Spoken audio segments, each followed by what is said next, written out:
Hello, friends. Today we're going to meet a man named Abram. Abram lived in a big city called Haran, but God had a very special and amazing plan for him. One day, a bright, warm light appeared and God spoke to Abram. God said, "Abram, I want you to leave your home, your family, and everything you know. Go to a brand new land that I will show you."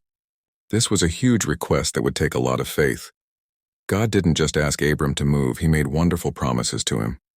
God promised to make Abram into a great nation, to bless him, and to make his name famous.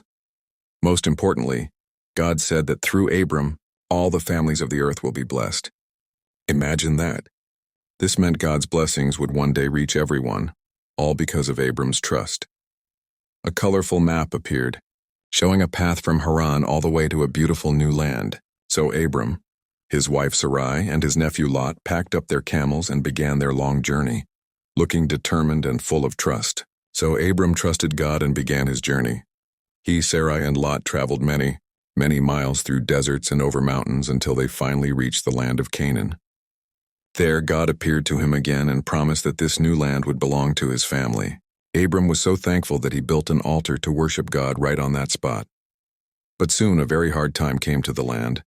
A famine started, and there was no food anywhere to be found. Abram was scared, so he decided to go to Egypt where there was food. But he was also worried because his wife, Sarai, was very beautiful, and he thought the powerful people in Egypt might hurt him to take her. Instead of trusting God to protect him, Abram told a little lie to keep himself safe. This shows us that even people who have great faith in God can sometimes get scared and forget to trust him completely. But guess what? God was still watching over Abram and Sarai.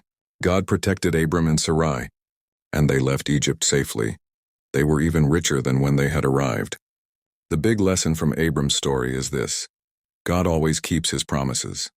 Even when we feel scared or things get tough, we must choose faith over fear. We can trust God to lead us and protect us, just like he did for Abram on his incredible journey. What a great example of faith for us all.